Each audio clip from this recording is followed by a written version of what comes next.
সম্প্রতি বার্সেলোনা ক্লাবের উদীয়মান তারকা লামিন ইয়ামালের চুক্তি নবায়নের পর বার্সেলোনা ভক্তদের অনেকের ভ্রু কুঁচকে গেছে। কারণ $1 বিলিয়ন রিলিজ ক্লজ পৃথিবীর অনেক দেশের রিজার্ভেও নেই।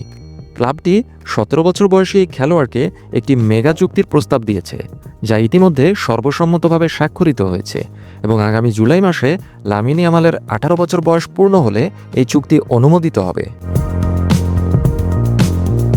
চুক্তিতে অন্তর্ভুক্ত নতুন কিছু শর্তের কারণে তিনি বার্সেলোনা ক্লাবের সর্বোচ্চ বেতনপ্রাপ্ত খেলোয়াড়দের একজন হয়ে উঠবেন।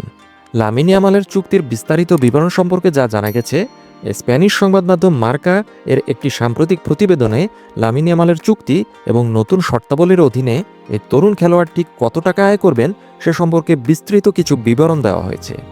চলুন আমরা এর আদ্যোপান্ত জেনে নেই।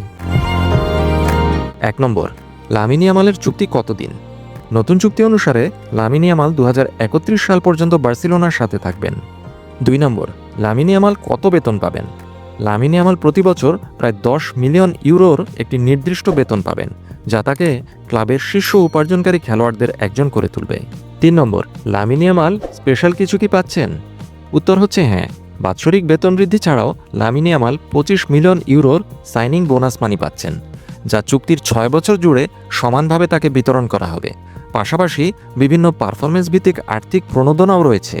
4 নম্বর, চুক্তিতে ব্যক্তিগত সাফল্যের জন্য এবং দলীয় সাফল্যের জন্য বোনাস সহ বিশেষ ধারাও রয়েছে।